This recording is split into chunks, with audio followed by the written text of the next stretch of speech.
Hoje quem senta aqui para ser entrevistada pela 90.5 é a mãe da Camila, é a mãe do Matheus e a mãe da Gabriela.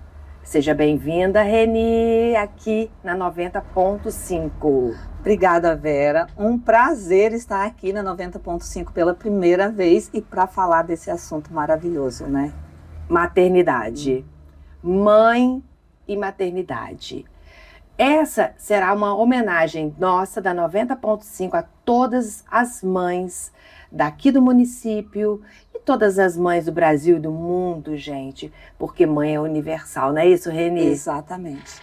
Eu sou esposa, eu sou filha, eu sou profissional, mas como mãe é o papel que eu mais sinto prazer em desempenhar. Para mim, a maternidade é o milagre da minha vida. Nossa, e esse milagre, gente, eu creio que ela tem como fazer um breve relato pra gente, Reni. Mas antes disso, eu vou perguntar a você. Você vai se definir para nós o seu antes e o seu depois da maternidade.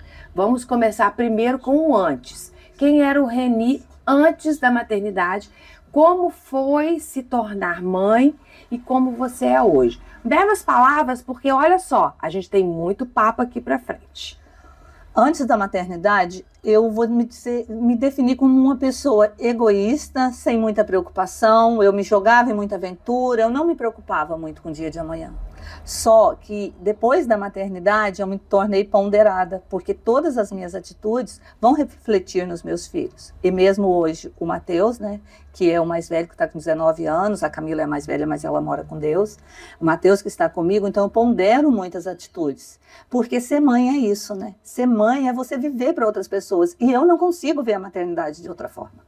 E isso não é um peso para mim, é uma leveza, é uma conquista. Porque a maternidade para mim foi um milagre.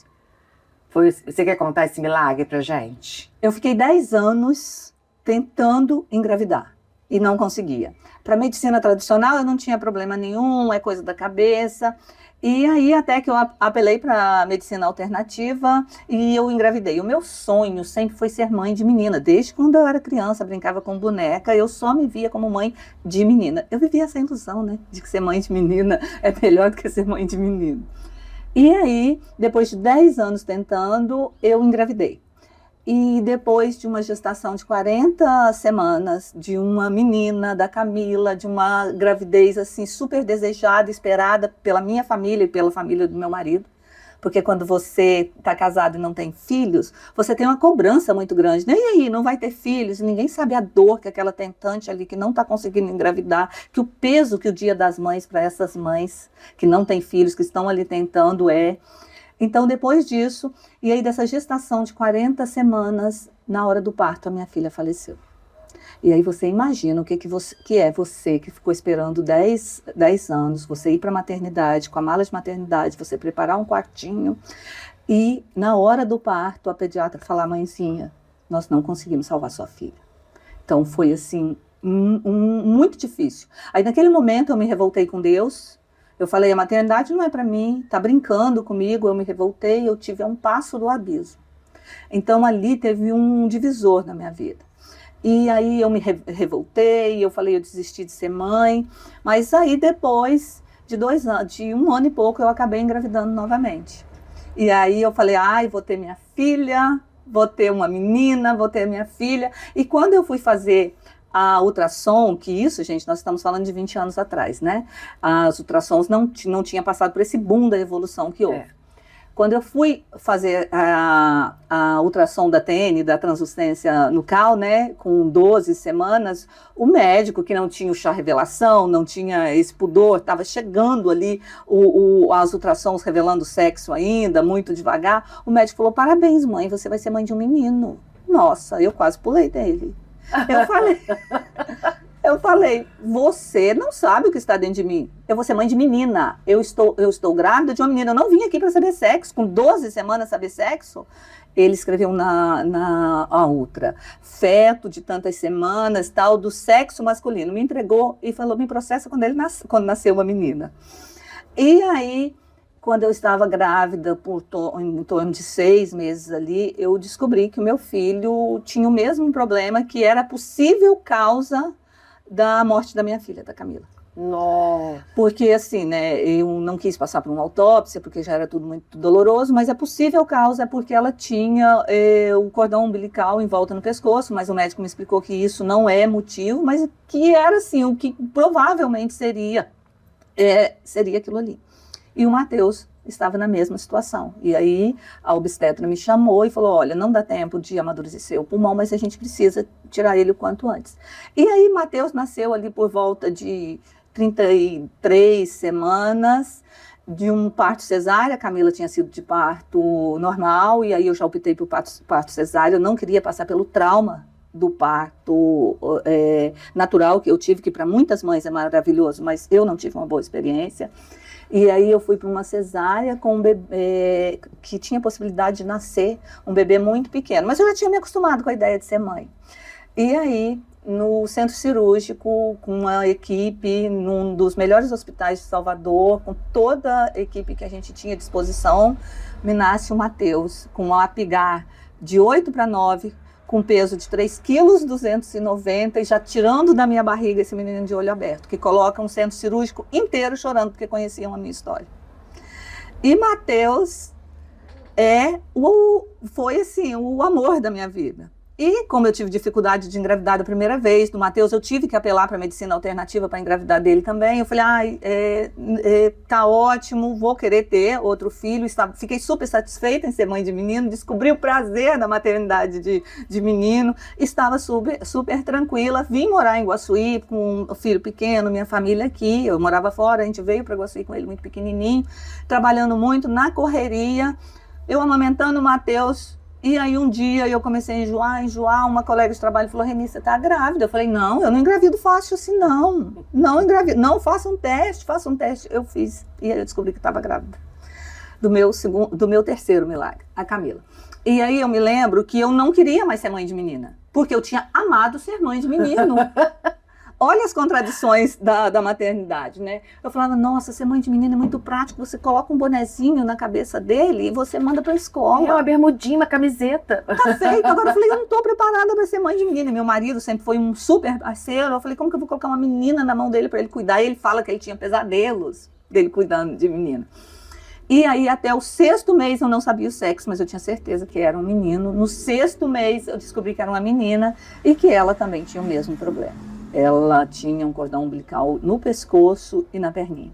E aí, por volta do 8º mês, a gente fez uma cesárea aqui na Santa Casa de Guaçuí e me vem a Gabriela, que é o amor da minha vida. Então, eu até os 29 anos, quando eu engravidei da Camila, eu não sabia o que era maternidade. Aí eu perdi ela. Aí aos 31 eu tive o Matheus. Então, a minha vida houve um abismo do que era a Reni antes da maternidade, a Reni depois. Meus filhos são minha prioridade. Meus filhos me transformam profissionalmente. Então, assim, a maternidade, para mim, é minha prioridade. Foi um reset na sua vida. Incontestável, foi. Você é uma pessoa era uma pessoa antes e se tornou o que você é hoje, depois da maternidade. Que história bonita a sua. Eu não vou falar, amiga, a minha é muito grande. Fica para outra oportunidade, né? Qual foi a última coisa que você, Reni, fez 100% somente para você? Nossa, Vera. Te peguei agora. Tipo, 100% sou eu. Sem pensar nos seus filhos, sem pensar no seu marido, sem pensar na sua família. Ou, vou melhorar, você é 100% filho, marido e família. Eu sou 100% filho, marido, família. Eu estou em Guaçuí por causa da minha mãe também. Então, eu sou muito, muito família, muito família tradicional, sem ser tão tradicional. E, assim, quando você me falou, quando eu tive a Gabriela, eu me dei uma descuidada da Reni. Eu fui só mesmo mãe. Quem passa por uma perda de um filho, por um trauma igual eu passei, você não se permite errar mais como filho. Então eu foquei só nisso. Só que quando eu foquei só na maternidade, eu vi que eu poderia ser uma mãe melhor se eu cuidasse de mim. Porque você precisa ser boa para você oferecer aquilo para outra pessoa. Você só oferece o que tem. E aí eu puxei aqui na memória, eu vou te dizer assim, algo que eu fiz por mim. Uma cirurgia plástica. Você pensou no seu No meu bem-estar, bem-estar. para você estar bem Isso. e poder proporcionar o seu 100%. Quando eu acho que a Gabriela estava com uns 3, 4 anos, eu cheguei ao ápice da minha obesidade. E assim, a obesidade me incomodou. Porque tem muitas pessoas que lidam muito bem com isso. No meu caso, eu não estava lidando. Então, eu não estava uma boa esposa, eu não estava uma boa filha, eu não estava uma boa mãe e não estava uma boa profissional. Eu cheguei ali na casa dos 100, cento e poucos quilos. E aí um dia eu decidi que eu queria minha autoestima de volta, eu estava muito relaxada, só focada em trabalhar, porque, sabe, o trabalho para mim, quando você é mãe, o trabalho se torna muito importante, porque você tem que nutrir, você tem que você é responsável por outras pessoas financeiramente. Então, o trabalho, para mim, assim, é muito importante. Então, eu estava focada só nisso, só que eu não estava me dando o meu melhor. E aí, eu fui procurar emagrecer, na época, sem nenhum tipo de ajuda de medicamento. E aí, eu emagreci, eu fiz uma cirurgia plástica, uma abdominoplastia, que elevou a minha estima e eu me tornei uma esposa muito melhor e uma mãe muito melhor. Então vamos lá, Reni. Se eu abrisse a sua bolsa agora, qual item grita "sou mãe" mais alto? A identidade dos meus filhos que estão na minha bolsa, dos dois. E olha que eu tenho um de 19 já, né? Mas eles ficam com o digital, o físico ainda fica comigo, porque muita ainda precisa do físico. Você carrega a identidade dos seus filhos na sua bolsa? Carrego. Porque a gente está sempre precisando, né? Sabe o que veio na minha cabeça? O celular. Por quê? Toca toda hora, mãe, ô mãe, ô mãe, ô mãe, ô mãe, mãe, tudo é o mãe. E a gente adora. Adora? Não é verdade? Que, graças a Deus, qualquer coisa que acontece... Eu não vou falar o que aconteceu ontem, não, mas a minha menina, conversando com ela ontem à noite, uma que mora fora de Iguaçu, ela me contou uma passagem da minha neta. Gente, aquilo foi a melhor coisa que aconteceu pra mim no dia. Então, quer dizer, esse meio de comunicação, que às vezes você pode estar no trabalho, às vezes você pode estar viajando e tal, é contato imediato, não é verdade?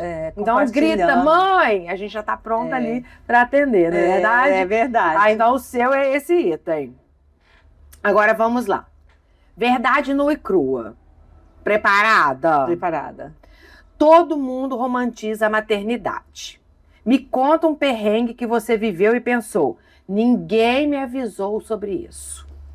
Olha, quando eu estava grávida do Matheus, eu tinha duas vizinhas, uma da direita, outra da esquerda, e um dia uma delas chegou para mim e falou assim: você vai ver, a sua vida acabou. Faltava poucos dias para o Matheus nascer, eu já estava naquele período ali que eu tinha sido avisada que ele tinha esse problema, que a gente precisaria fazer uma cesárea. E aí ela falou: sua vida acabou, você nunca mais vai ter um sono tranquilo. E aí aquilo me bateu um desespero, eu falei: o que eu fiz com a minha vida? Então, eu me coloquei num desespero, num perrengue tão grande, mas eu tinha outra vizinha do lado que era um amor de pessoa. E aí ela virou para mim e falou assim: realmente, Reni, sua vida nunca mais vai ser a mesma, mas você não vai lembrar de como era a Reni sem filhos. Então eu acho que essa ansiedade, porque eu tinha ido até o final de uma gestação, mas eu não tinha chegado ainda de ter o filho no colo. Então, eu acho que, depois conversando com outras mães, contando essa história, eu descobri que muitas mães passam por essa preocupação: meu Deus, eu vou ter um bebê, e agora? O que eu vou fazer? Como que é quando essa criança estiver no meu colo? Porque não vem com manual, mas é tão intuitivo, né? É verdade. As coisas nascem dentro da gente e afloram. Né? Você permite que o sentimento aflore e aí você, sem entender, você começa a vivenciar aquilo tudo. É mágico, né? É uma situação meio mágica. Quando você pensa assim: eu tô com 2 adolescentes, daqui a pouco, né? Eles começam a ter vida própria, porque até um determinado período, nós somos o mundo dos nossos filhos, né? Eles, tudo é com a gente. Aí daí a pouco começa já a saída com os amigos, e a gente sabe que eles vão viver a vida deles, e é para isso que a gente cria. E é tudo tão perfeito na maternidade que às vezes você sofre por antecedência. Nossa, como vai ser quando eu passar essa porta do quarto estiver vazia? Só que vem tantas outras coisas que compensa aquilo ali. Não que a gente não vá sentir, igual agora meu filho chega em casa meia-noite, porque não está na faculdade, às vezes eu vou dormir e sempre eu passava no quarto dele para dar uma boa noite, agora nem sempre eu consigo esperar ele. Às vezes meu marido faz essa função. E só que é tão natural, o cérebro da gente é tão trabalhado para isso que você não fala, ai, meu filho não está aqui. Você fala, ai, meu filho está lá conquistando o mundo dele. Eu acho que isso é você saber o seu limite, né? Porque é um outro ser que está ali, né? Então a gente, enquanto mãe, a gente tem que saber que apesar da autoridade de mãe, que eu sempre falei para meus filhos, né? Eu sou autoridade aqui nessa casa. Eu falava isso para eles. Então, apesar da autoridade de mãe, a gente sabe que do outro lado tem um outro ser, uma outra pessoa que precisa criar a sua identidade própria. E se a gente, enquanto mães, né, eu vou falar mães, que nossa situação agora é de mãe para mãe, podar, limitar, qual é o adulto que você quer que ele se torne. Lógico que toda regra tem sua exceção, né? A gente vê assim umas coisas meio descabidas. Mas na maior parte, eu acho que a mãe sai vencedora. Ah, eu também acho. Eu acho que a grande maioria das mães estão ali desempenhando bem seu papel. Claro, tem exceções, né? Cada um tem sua história, tem seus motivos, né?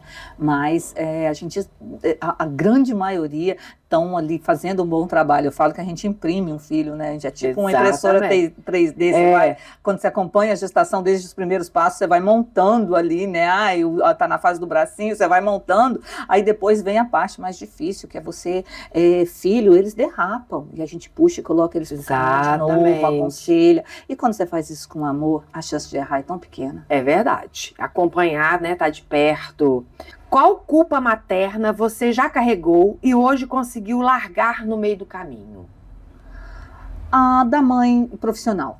Da mãe profissional. Você largar o filho para seguir a sua carreira, muitas das vezes a gente ainda carrega, né, uma culpa disso, porque o homem nasceu para matar mamute, a mamãe para assar o mamute pro filho, né? A gente carrega essa culpa. Hoje não. Hoje eu falo, eu sou uma mãe muito melhor porque eu sou uma profissional. Porque meus filhos foram para creche, porque meus filhos foram acompanhados por babá, mas assim, eu larguei uma carreira de executiva, de multinacional, muito bem sucedida, para empreender, para poder acompanhar um pouco mais. Então, mesmo eu delegando muito ali com os meus filhos, eu pude acompanhar todas as reuniões da escola. Meus filhos nunca foram para a escola de van, sempre levei e busquei, porque eu larguei essa carreira de executiva porque eu vi que não dava para fazer. Então, hoje fala, mas você se sente culpada, se arrepende por ter feito isso? Não. Teve um período que sim, eu me culpava. Será que eu estou fazendo a escolha certa? Será que lá no futuro eu vou me arrepender de ter feito isso, de não ter abrido mão da carreira para ficar em casa? Porque daria, entendeu? Só que hoje eu consigo oferecer muito mais para os meus filhos financeiramente. Porque você não cria filhos sem dinheiro. A verdade é essa, entendeu? Não vamos romantizar que, respeito, tá? Respeito cada mãe, aquela que abre mão da sua carreira para cuidar do seu filho, para ficar... Mas hoje quem tá falando aqui é a Reni. Então, eu, Reni, não carrego essa culpa. Não me coloquem esse rótulo, você deixou seu filho para trabalhar. Deixei, sim, eu deixei meu filho e tô super bem resolvido e meus filhos também não têm trauma sobre isso. E é isso que importa, diga-se de passagem. Vamos lá, Reni. Teve um dia específico em que você olhou para seu filho e pensou, agora caiu a ficha, sou mãe de verdade. Como foi? Olha, essa ficha caiu muito rápido, porque eu não fui uma mãe de paraquedas. Eu fui uma mãe preparada durante 10 anos, passou por esse trauma, então a maternidade estava ali, eu já tinha estudado tudo, eu estava prontinha. Aí quando eu fui para o quarto e que me trouxeram aquele bebezinho e falou, olha mãe, não precisou de UTI NEL. Eu falei, gente, eu dei o passo seguinte, porque até então eu era só gestante, tinha parado ali. Agora não, agora eu tenho... Você pegou o seu filho no colo. Filho, eu falei, sou mãe. E assim, o Matheus é de abril, logo na sequência veio o Dia das Mães e foi muito bom comemorar aquele Dia das Mães com ele no colo. E, Reni, qual força você nem sabia que tinha até virar mãe? Olha, a força da da mãe profissional. Eu sou uma profissional muito melhor depois que o meu filho nasceu. Por quê? Antes eu não tinha, eu achava assim, não é para mim, eu não dou conta disso, eu não posso fazer isso. A minha carreira deu um pulo depois que eu me tornei mãe, porque você descobre uma força, gente, você gerar um filho, você parir um filho, você acompanhar um filho, é uma força que, me desculpem os homens, vocês nunca vão entender. Se existir reencarnação, que eu espero que exista, porque uma vida só é muito pouco. Eu amo viver e eu espero que tenha outras. Eu queria estar com 20 anos para poder ir viver novamente. Se existir, eu quero vir infinitamente mulher, infinitamente mãe, porque a vida do homem deve ser muito, muito sem graça. A gente é muito mais forte do que os homens. Me desculpe, estou falando um conceito como mãe. Vocês nunca vão saber o que é isso. Então vamos lá. Gente, adoro. Vamos lá. Se seu filho pudesse assistir essa entrevista com 30 anos, que parte você espera que ele reescutaria todo Dia das Mães? Vamos lá. Seu filho vai estar com 30 anos. Se ele fosse ver essa entrevista, qual a parte que você gostaria que ele ouvisse mais e reescutasse várias vezes para sentir que aquilo foi para ele? Eu acho a parte de o tanto que ele foi esperado, o tanto que ele foi importante. Eu conto muito essa história para ele, né? Principalmente essa história de quando falou que ele era um menino, e que eu falei, não, eu não quero um menino. Né? Você está gerando trauma. Desde pequenininho ele soube muito, muito bem disso. Mas de o quanto ser mãe foi esperado, foi planejado, não foi um acidente, entendeu? Igual a Gabi, eu falo que a Gabi foi um acidente, mas ela só antecipou. Só antecipou. Antecipou, graças Já era para ela estar aí, ela foi apressadinha. Isso, mas graças a Deus que ela fez isso, viu? Porque eu quero viver o máximo da minha vida com eles. Então, hoje eu gostaria de ter sido mãe aos 20. Gostaria. Cedo, né? Cedo para viver mais, porque Viver a companhia mais. dos filhos é tão boa. Os filhos, eles trazem à tona o nosso verdadeiro eu, né? Nosso verdadeiro eu acho que é desmascarado aquilo que de repente você idealizou para você, mas que de repente também não era para ser, e quando vem um filho, você fala, opa, essa sou eu, a verdadeira eu. De repente aí, cada um tem um sentimento, não é verdade, Reni? Vamos lá, eu vou falar uma palavra e você me responde com a primeira que vier, toma uma olhada, que vier à sua cabeça, tá? Reni, vamos lá, eu vou falar uma palavra e você resume em uma frase, ok? Maternidade. Milagre. Culpa. Trabalho. Liberdade. Matheus e Gabriela, que vão 2. Sono. É pouco. Batom. Não, pouco também. Segunda-feira. Amo. Mãe! Gritando. O que vamos jantar? Não dá para falar com uma. Planilha. Mas pode falar a frase. Planilha. De notas. Rede de apoio. É tudo. É tudo. Toda mãe precisa. Silêncio. Difícil. Ambição. Na medida certa. Domingo, 18 horas. Sofá. Delegar. É difícil. Você de 10 anos atrás. Prefiro a de hoje. Futuro. Eu confio em Deus. Parabéns. Essa é a frase essencial. Eu Tá? acho que eu Fala sou, Deus, define Deus na sua vida. Vamos aproveitar o gancho. eu sou a preferida dele. Uma das, pelo menos. Porque a minha vida é boa demais. Amém. Entendeu? Glória a Deus. Com tudo que eu passei, com todos os percalços, eu não tive uma vida perfeita não, viu? Tive muitos percalços. Mas Deus estava me apoiando o tempo inteiro. Então, sabe quando uma coisa tá péssima, tá ruim, tá difícil, e você não sabe o que você vai fazer, do nada surge a saída? Então é porque a gente vai reclamar de quê? Somos filhas de Deus e muito abençoadas. Muito. Reni, agora olhando para essa câmera, você vai deixar uma mensagem para todas as mães. Vamos lá? Eu vou falar diretamente para um grande número de mães que ainda são tentantes, ou para aquelas que estão com dúvidas se serão mães ou não. Você pode até se arrepender de não ter sido mãe, de não ter tido filhos, mas você nunca vai se arrepender de ser mãe. O filho, quando você recebe esse título de mãe, quando você tem um filho, você vai mudar por um universo paralelo que você não sabia que existia. Então, vale a pena ser mãe, vale a pena dedicar nosso tempo para os nossos filhos. Eu sou mãe agraciada de um rapaz e de uma moça educados, gentis. Eu tenho certeza que eu estou deixando 2 bons seres humanos no mundo. E eu não sou a única.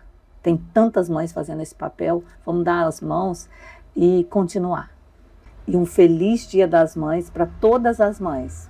Para aquelas que ainda não estão com seus filhos no colo, para aquelas que vão ter que passar o Dia das Mães longe porque seus filhos estão trilhando o caminho deles. Feliz Dia das Mães.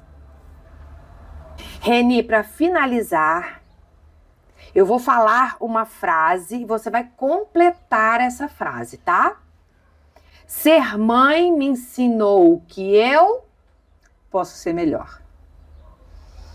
Reni, muito obrigada por esse bate-papo maravilhoso hoje aqui na 90.5 em homenagem ao Dia das Mães. E, gente, Dia das Mães é todo dia, tá? Não é só domingo, não. Segundo domingo do mês de maio, não. Para mim, Vera, enquanto mulher, enquanto mãe, eu me sinto pertencente todos os dias na categoria de mãe e mulher.